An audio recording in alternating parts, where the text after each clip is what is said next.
When we talk about living in an age of surveillance, it really comes from a couple of different sources. One of them is new and emerging surveillance technologies. So think about technologies like big data that are capable of aggregating large amounts of information from a wide variety of sources, be they credit card receipts or banking records or telephone records or travel records.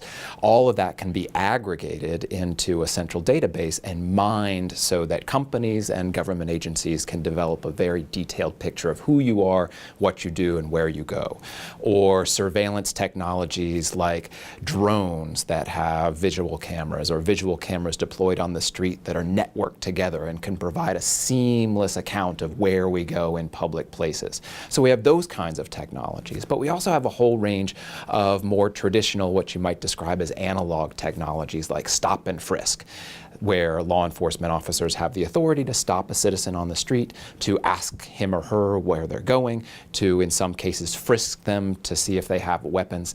And these kinds of technologies discreetly and together form a web of surveillance that I describe in the book as comprising an age of surveillance. Unfortunately, most of our contemporary surveillance state, whether it be technological surveillance or stop and frisk, is really not well regulated by current Fourth Amendment doctrine. The idea behind the book is that we don't need a new Fourth Amendment.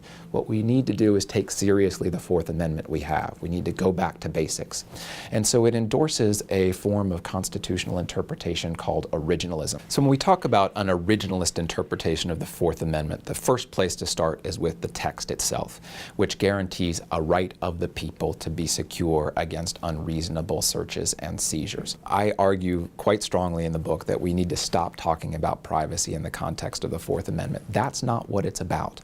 Privacy doesn't appear in the text, and when you look at 18th century accounts of search and seizure, privacy doesn't really figure into the calculus. What we're concerned with is restraints on the exercise of government power. It really is a matter of constitutional dimension for all three branches of government. This book attempts to provide some guidance to legislatures, to executives, and if necessary, to courts to try to come forward with a series of regulations that can limit government access to these surveillance means and methods in ways that allows the government to pursue its legitimate goals, but still secures for the right of the people to live free against threats of unreasonable search and seizure.